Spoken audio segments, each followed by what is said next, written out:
नमस्कार, मैं आपके साथ प्रिया बंसल और आप देख रहे हैं न्यूज चौक। आज के बुलेटिन की शुरुआत करने से पहले एक नजर डालते हैं हेडलाइंस की ओर। सुप्रिया सुले और प्रफुल्ल पटेल एनसीपी के कार्यकारी अध्यक्ष शरद पवार ने किया ऐलान। मणिपुर में ताजा हिंसा के बाद 11 अफसरों का तबादला, इनमें आईएएस और आईपीएस शामिल। अगले 24 घंटे में और खतरनाक होगा बिपरजॉय तूफान, 80 से 120 kmph की रफ्तार से चल सकती हैं हवाएं। गुजरात एटीएस ने पोरबंदर से 4 लोगों को गिरफ्तार किया, इनमें एक विदेशी नागरिक भी शामिल है। अब खबरें विस्तार से। राष्ट्रवादी कांग्रेस पार्टी बड़ा बदलाव किया गया है, जिसमें पार्टी प्रमुख शरद पवार की बेटी सुप्रिया सुले और प्रफुल्ल पटेल को नया कार्यकारी अध्यक्ष बनाया गया है। सुप्रिया को महाराष्ट्र, पंजाब और हरियाणा की जिम्मेदारी दी गई है। वहीं भतीजे अजीत पवार को भी कई जिम्मेदारियां नहीं दी गई है। शरद पवार ने यह ऐलान पार्टी के 25वें स्थापना दिवस पर किया।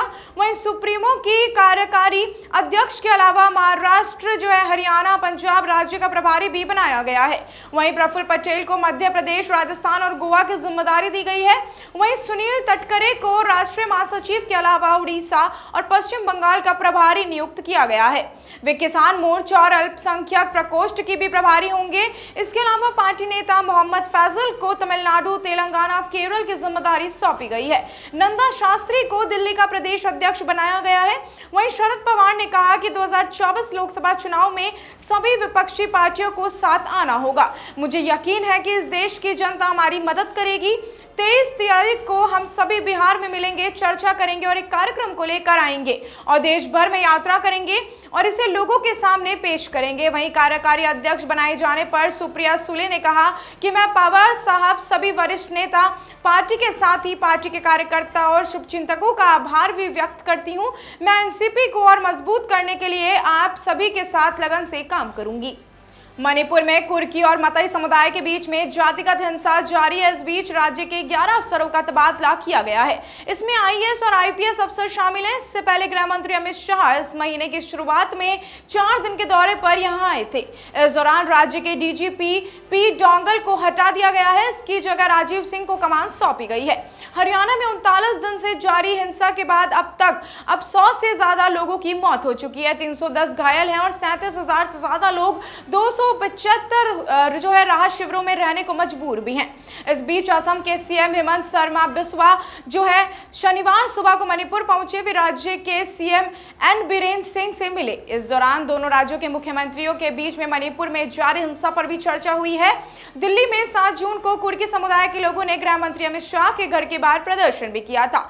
ये राज्य से जल्द शांति बनाने की मांग कर रहे थे। दिल्ली में 7 जून को कुर्की समुदाय के लोगों ने गृह मंत्री अमित शाह के घर के बाहर प्रदर्शन किया। वे राज्य में जल्द शांति बनाए रखने की मांग कर रहे थे। वहीं गृह मंत्रालय ने शनिवार को बताया कि केंद्र सरकार और साथ में मणिपुर में शांति बहाल करने के लिए राज्यपाल की अध्यक्षता में कमेटी बनाई गई है। कमेटी के सदस्यों में मुख्यमंत्री, राज्य सरकार के कुछ मंत्री, सांसद, विधायक और विभिन्न राजनीतिक दलों के नेता शामिल हैं। समिति में पूर्व सिविल सेवक, शिक्षावादी, साहित्यकार, कलाकार, सामाजिक कार्यकर्ता और विभिन्न जातियों समेत कई प्रतिनिधि भी शामिल किए गए हैं। अरब सागर में आ रहा चक्रवात बिपरजॉय अगले 24 घंटे में और खतरनाक होने का अनुमान है। भारतीय मौसम विभाग ने शनिवार को बताया कि अब अरब सागर में उत्तर पूर्वी की तरफ बढ़ रहा है। वहीं रविवार या फिर सोमवार तक इससे गुजरात पहुंचने की संभावना है। 10 से 12 जून तक 80 से 120 किमी घंटे की रफ्तार से हवाएं चल सकती हैं। इसके चलते आईएमडी ने गुजरात, केरल, कर्नाटक और लक्षद्वीप में मछुआरों को समुद्र में जाने से भी मना किया है। गुजरात के बलासड के तीथल चौक पे भी 14 जून तक के लिए बंद कर दिया गया है। इसके साथ ही कर्नाटक, गोवा और महाराष्ट्र में तेज हवाओं के साथ भारी बारिश का अलर्ट भी जारी कर दिया गया है। मौसम विभाग ने बताया कि फिलहाल बिपरजॉय तूफान गुजरात के पोरबंदर से 640 किमी दक्षिण पश्चिम से केंद्रित है। तूफान के रविवार या सोमवार तक दक्षिण गुजरात पहुंचने की संभावना है। इसके चलते मछुआरों को भी तट पर लौटने को कहा गया था। तभी बंदरगाहों को निर्देश दिए गए थे कि वे डिस्ट्रेस वार्निंग सिग्नल भेजें। सूरत के कलेक्टर ने मीडिया से बताया कि हम अलर्ट मोड पर हैं और सभी अधिकारियों को निर्देश भी दिए गए हैं कि वे हार्डवेयर ना छोड़ें और स्ट्रेस डिजास्टर रिस्पांस टीमों को स्टैंड स्टैंड बाय पर मोड पर रखा जाए और साथ में तटीय इलाकों पर बसे गोवा के लोगों को भी अलर्ट कर दिया गया है। अगर जरूरत पड़ी तो उन्हें भी सुरक्षित जगहों पर शिफ्ट किया जाएगा। गुजरात पुलिस की एंटी टेररिस्ट स्क्वाड जो है उसने पोरबंदर से श्रीनगर के रहने वाले 3 युवकों और सूरत की एक महिला को गिरफ्तार किया है। एटीएस सूत्रों के मुताबिक चारों के अंतर्राष्ट्रीय आतंकी संगठन आईएसआईएस से लिंक हैं। महिला के पास से 4 मोबाइल और अन्य डिजिटल डिवाइसेस भी बरामद की गई है। वहीं गुजरात एटीएस के आईजी दीपेन भद्रन ने बताया कि जांच में खुलासा हुआ है कि चारों आईएसआईएस को गुजरात से जुड़ी जानकारियां दे रहे थे। एटीएस पिछले कई दिनों से पोरबंदर और आसपास के इलाकों में सर्च ऑपरेशन चला रही थी। इसी ऑपरेशन के तहत इन चारों की गिरफ्तारी की गई है। जांच में पता चला है कि चारों आईएसआईएस के आतंकी मॉड्यूल का हिस्सा थे। पिछले 1 साल से एक दूसरे के संपर्क में भी थे और आतंकी संगठन में शामिल होने के लिए देश से भागने की योजना बना रहे थे।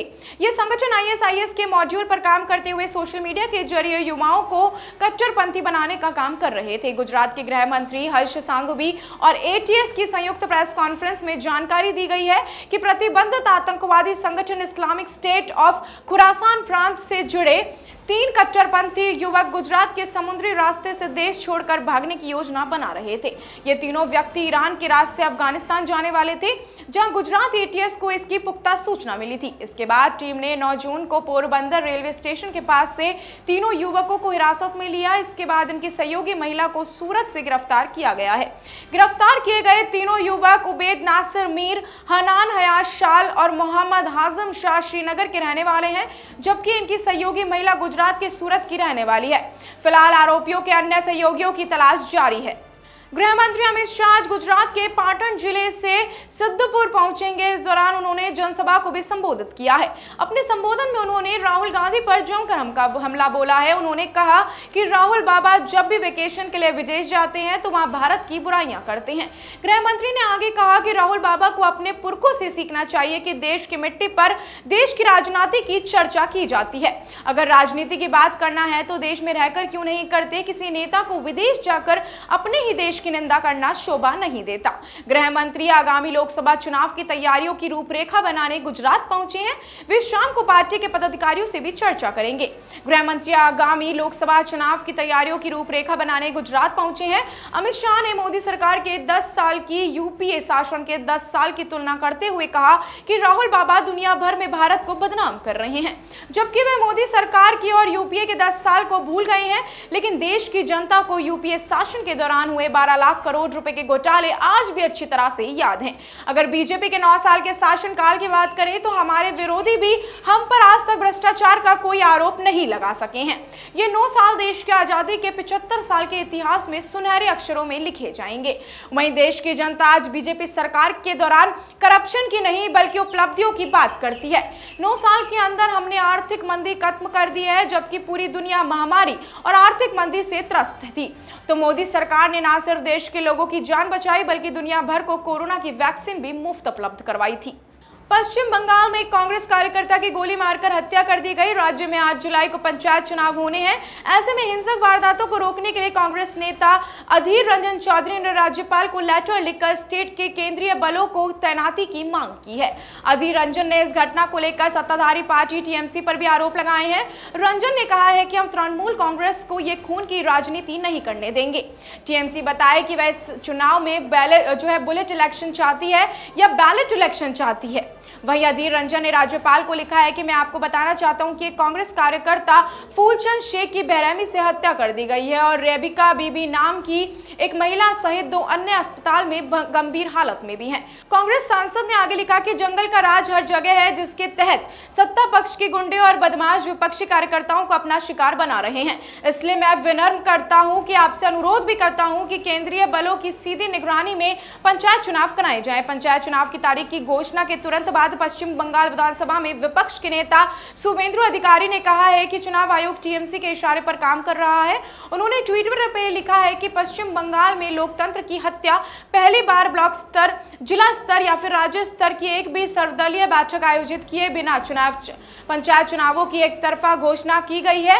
एक चरण के चुनाव के लिए सुरक्षा व्यवस्था पर कोई चर्चा नहीं की गई है। बिहार भाजपा के अध्यक्ष सम्राट चौधरी ने राहुल गांधी की तुलना आतंकी ओसामा बिन लादेन से की है। उन्होंने कहा कि Rahul Gandhi Osama bin Laden की तरह दाढ़ी बढ़ाकर प्रधानमंत्री बनने की इच्छा रखते हैं। वो दाढ़ी बढ़ाकर सोच रहे हैं कि मोदी जी की तरह हम भी प्रधानमंत्री बन जाएंगे। अररिया के तेरापंथ भवन में बीजेपी में महाजनसंपर्क में सम्राट चौधरी ने कहा कि राहुल गांधी को हम लोग 50 साल का बच्चा मानते हैं। जो व्यक्ति 50 साल का हो और उसको राजनीतिक बुद्धि ना हो, उसके लिए हम कर सकते हैं। दूसरी तरफ उनकी बहन है जो कहती है कि वो कभी चुनाव लड़ेगी ही नहीं। अब इसे लेकर भाई बहन में ही विवाद हो गया है। चौधरी ने कहा कि विपक्ष में भी पीएम का जो उम्मीदवार कौन होगा ये तय नहीं हो पा रहा है। मुख्यमंत्री नीतीश कुमार की मानसिक स्थिति ठीक नहीं है। उनका हाल गजनी फिल्म के आमिर खान के किरदार जैसा हो गया है। पीएम के ताज का दुशासन उन्हें परेशान कर रहा है। वो कह रहे हैं कि मैं देश का प्रधानमंत्री, नीतीश कुमार बताएंगे क्या वो देश के पीएम है। विधानसभा में वो 2 से 3 बार बोल चुके हैं कि जब मैं गृह मंत्री था वो केंद्र में गृह मंत्री कब रहे बताइए, वो तो रेल मंत्री थे। वहीं कांग्रेस ने कहा है कि सम्राट चौधरी का मानसिक संतुलन बिगड़ चुका है।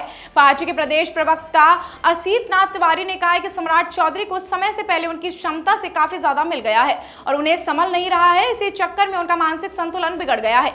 उनके प्रति सहानुभूति का भाव है। हमें यह कोशिश करनी चाहिए कि बढ़िया जगह पर उनका इलाज हो सके।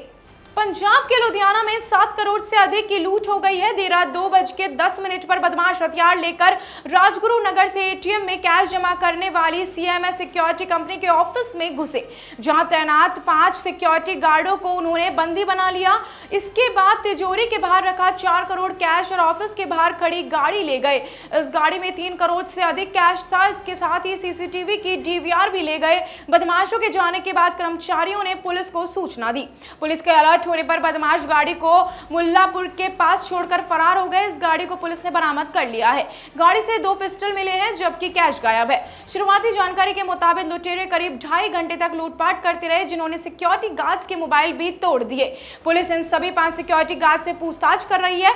इसके अलावा संदिग्ध लोगों की भी हिरासत में लिया गया है। जानकारी के मुताबिक 2 बदमाश ऑफिस में पिछले गेट से घुसे थे जबकि 8 बदमाश फ्रंट गेट से अंदर आए थे। इसके पास पिस्टल के साथ साथ तेजधार हथियार भी थे। इनमें एक महिला के होने का भी शक है। सिक्योरिटी गार्ड का कहना है कि लुटेरों में एक आवाज महिला जैसी आई। पुलिस की शुरुआती जांच में सामने आया है कि लुटेरे कंपनी के ऑफिस से पूरी तरह से परिचित थे, इसलिए उन्होंने कहा आकर सीसीटीवी कैमरा बंद कर दिया। इसके अलावा सेंसर की तार भी काट दी ताकि उनके अंदर घुसने पर कोई भी अलार्म बजे नहीं। इसी वजह से इसका किसी को भी पता नहीं चल पाया। रेसलर्स और WFI के पूर्व अध्यक्ष ब्रजभूषण के विवाद में आज सोनीपत में खाप पंचायत हो रही है। इसमें साक्षी मलिक, बजरंग पूनिया पहुंचे हैं। दोनों ने खाप प्रतिनिधियों को गृह मंत्री अमित शाह और खेल मंत्री अनुराग ठाकुर से हुई मीटिंग के बारे में भी बताया है। पहलवानों ने कहा कि सरकार ब्रजभूषण की गिरफ्तारी के लिए तैयार नहीं है। बजरंग ने कहा है कि केंद्र ने 15 जून तक का समय लिया है, कोई कार्रवाई नहीं हुई तो ब्रजभूषण की गिरफ्तारी के लिए फिर से धरना दिया जाएगा। वहीं साक्षी मलिक ने भी कहा है कि मैं क्लियर कर देती हूँ कि हम सब एक हैं। मैं बजरंग और विनेश एक साथ हैं और एक ही रहेंगे। विनेश के ना आने का रीजन है कुछ इंक्वायरी चल रही है। उन्होंने कहा कि हम शुरू से मांग कर रहे हैं कि ब्रजभूषण को तुरंत गिरफ्तार किया जाए। वे बाहर रहेगा तो दूसरों पर प्रेशर रखेगा। पॉक्सो एक्ट वाली लड़की टूट चुकी है, धीरे धीरे और भी लड़कियां टूट जाएंगी। हम एशियन गेम्स तभी खेलेंगे जब ये सारा मुद्दा सुलझेगा। वहीं इस मामले में अब दंगल गर्ल्स गीता फोगाट के पर्सनल फिजियोथेरेपिस्ट परमजीत ने ब्रजभूषण पर नए खुलासे किए हैं, जिसमें दावा किया गया है कि लड़की को रात में ब्रजभूषण की सिक्योरिटी वाली गाड़ियों से बाहर ले जाया जाता था। इसमें उसे महिला पहलवान को मानसिक आघात पहुंचाने की कार्रवाई करार करते हुए दिल्ली पुलिस पर सवाल खड़े किए गए हैं।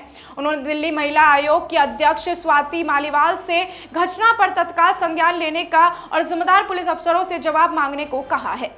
ट्विटर जल्द ही अपने प्लेटफॉर्म पर वेरीफाइड कंटेंट क्रिएटर्स को पेमेंट करना शुरू करेगी।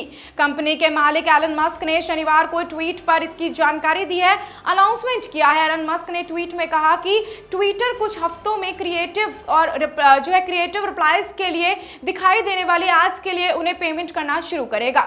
क्रिएटर्स को फास्ट ब्लॉक के लिए टोटल 5 मिलियन करोड़ का पेमेंट किया जाएगा। मस्क ने आगे कहा कि ध्यान दे भुगतान वेरीफाइड कंटेंटर्स को ही दिया जाएगा, वो भी वेरीफाइड यूजर्स द्वारा विज्ञापन देने जाने के ही मान्य होगा। हाल ही में लीडा यारियोना ने ट्विटर के नए सीईओ के रूप में ऑफिशियली कार्यभार संभाला था। एनबीसी यूनिवर्सल ने ग्लोबल इंडिकेटर ने कर रही इस फैसले पर काम करने के लिए एनबीसी यूनिवर्सल के एग्जीक्यूटिव वाइस प्रेसिडेंट जो बैराचौर के भी हायर किए गए थे। वहीं आपको बता दें कि ट्विटर के मालिक एलन मस्क ने पिछले महीने पर नए सीईओ की जानकारी देते हुए लिखा था कि मैं ट्विटर के नए सीईओ के रूप में लीडा याकिरोना को स्वागत करने के लिए तैयार हूं और उत्सुक हूं। वहीं पर लीडा मुख्य रूप से बिजनेस ऑपरेशन पर फोकस करेंगी। इस बुलेटिन में फिलहाल के लिए इतना ही। इजाजत दीजिए, नमस्कार।